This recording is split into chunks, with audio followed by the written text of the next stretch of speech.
Hello and welcome back everyone to the series IGCSE Enterprise, where we cover the IGCSE Enterprise syllabus. The syllabus code is 0454, and if you haven't already, be sure to watch part 1 and part 2 because we cover unit 1 and unit 2 in those respectively.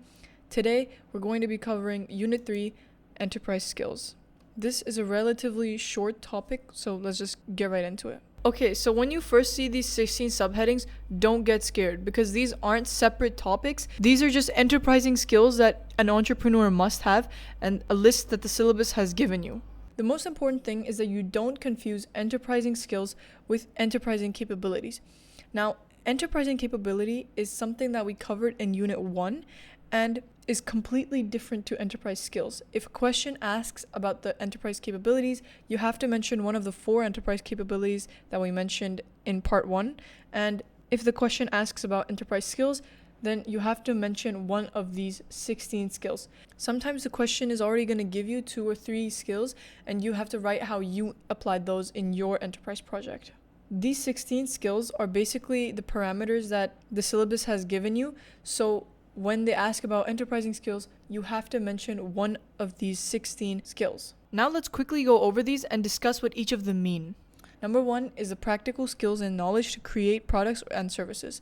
This is the ability to apply skills and knowledge to develop and deliver products or services. Number 2, leadership, which is the ability to guide and inspire others to achieve a common goal. Number 3 is influencing skills, the ability to persuade and affect others' decisions or actions. Number 4 is team building, the process of developing a group into a cohesive and effective team.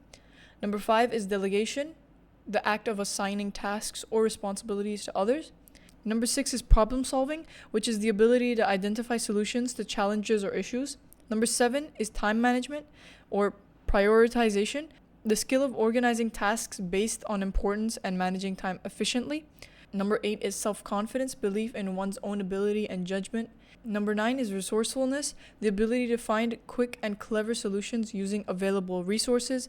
Number 10 is innovation, the creation of new ideas, products, or methods to improve processes or meet needs.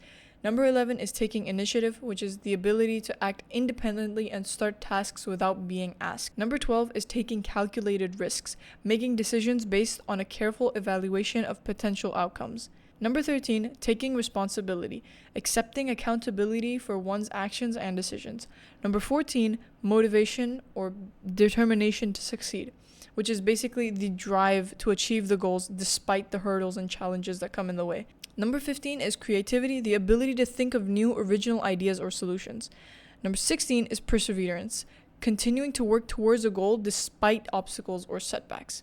These are the 16 enterprising skills that an entrepreneur must have in order to create a successful enterprise.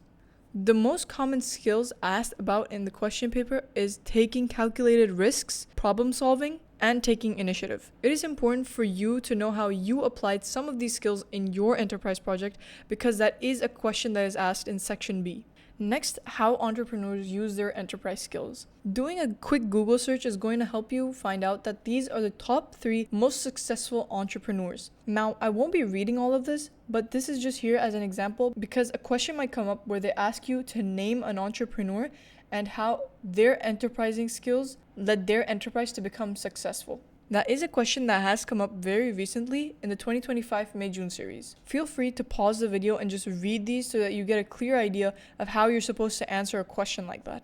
Anyways, that is the end of Unit 3. Thank you so much for watching. And if this video helped, don't forget to leave a like.